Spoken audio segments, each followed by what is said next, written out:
Hi, I'm Gregory Paulini, and in this episode of Table Saw Techniques, I'm going to show you how to make a spline cutting jig for your SawStop table saw. So stick around.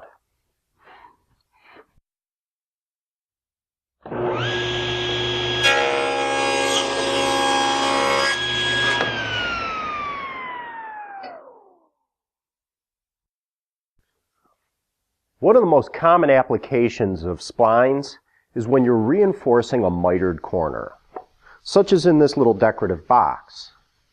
Now, mitered corners are pretty much an end grain to end grain joint, and they don't give a lot of good glue surface. The glue joint's actually pretty weak. So by putting a little spline in there, it gives you a lot more long grain glue surface, and it makes a much stronger joint. But in order to safely cut these splines, you'll need a special jig for your SawStop table saw. And it's pretty simple to make, but let me walk through the process with you. Now the runners for this jig are just made out of plywood. These are just scraps I have from other jobs. And they're about 2 inches high.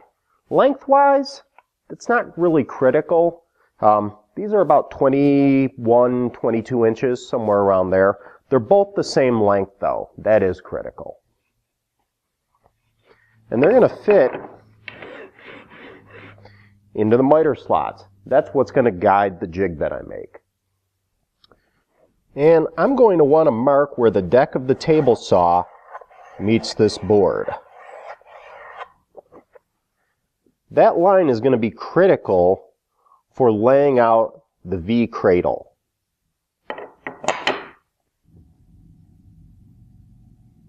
Okay, I'm making a line at the center of my board on its width. And now what I want to do is I want to draw a line at 45 degrees from the line that indicates where the deck of the table saw and the runner come in contact. And I'm just going to make a line there. And then I'm going to flip over onto the other side and make another line.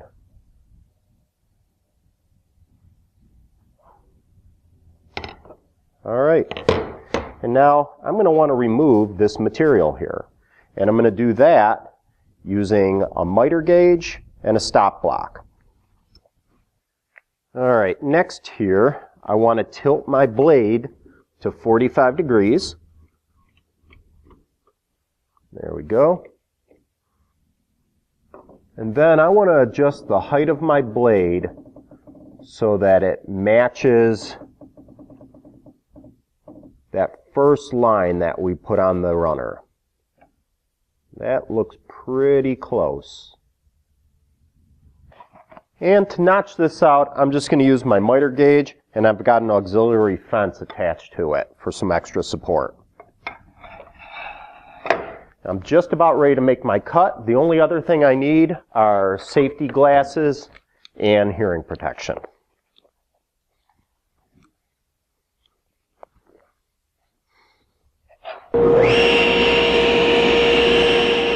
I've lined up the layout marks on the runners with the blade, and I'm using a stop block to ensure consistent location and positioning. Make one cut. I flip the piece around, and I make a second cut.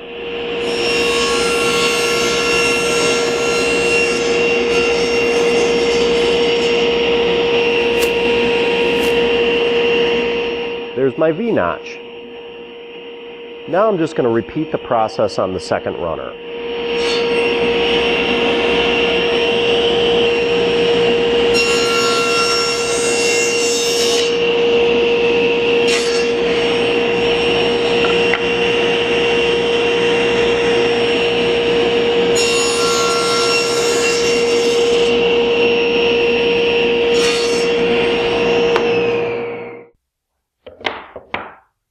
And there's my V-notches.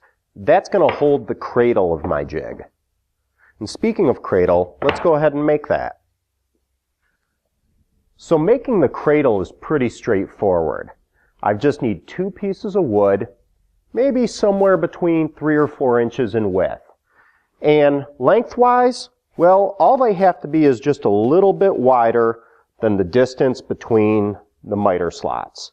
In this case, that's 12 inches, so I'll probably look for some pieces that are about 13 or 14 inches long or longer. I keep all of my shorts and drops off to the side, where it's really easy for me to grab them and use them for projects. It's a shame to throw away good pieces like this that could be incorporated into projects.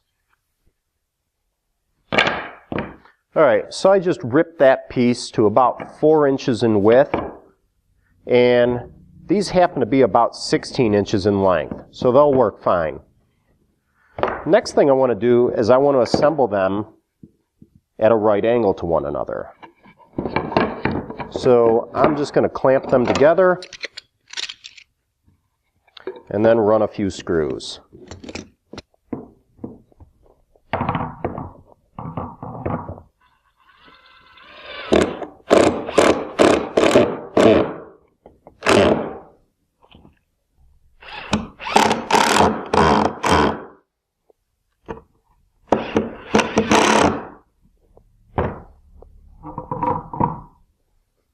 Now I've avoided putting any screws or fasteners in the center of this piece where it could come in contact with the blade.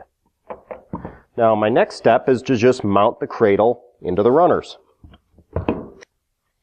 So I come back to the SawStop, I lay the runners in place, I put the cradle in, and I want to make sure that it's square. And the easiest way to make sure that this is square is to line up the runners with the edge of the top of my table saw.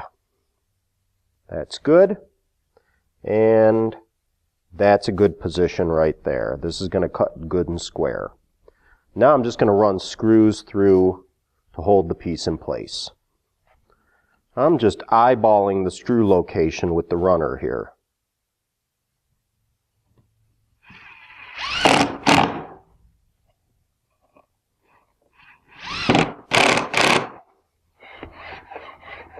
There we go. Our spline jig's ready for use. What we're going to do is we'll make one cut with the blade at 0 degrees for a straight spline. It's in order to know exactly where the spline's going to be when I'm using it on a project.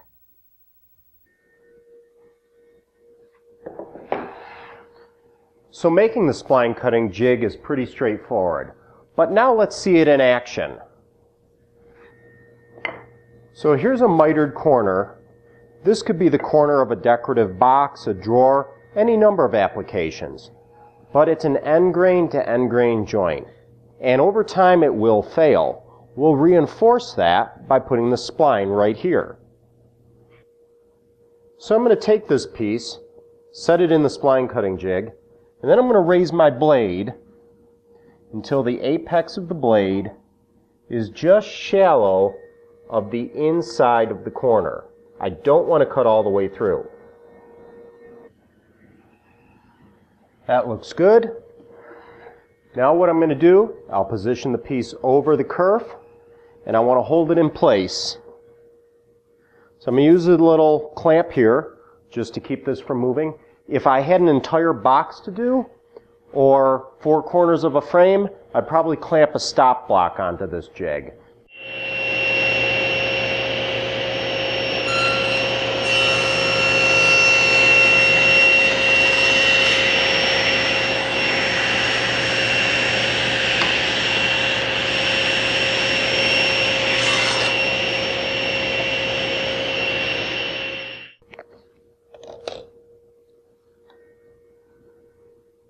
And there's the kerf for my spline cut right through the corner. I've got a lot of long grain exposed in that joint. Now all I have to do is put a spline in it.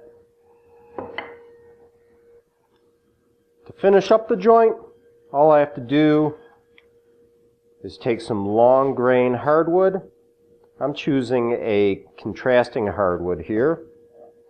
And I just glue it right into the spline. Then I let it dry, and I trim it with a handheld flush cut saw.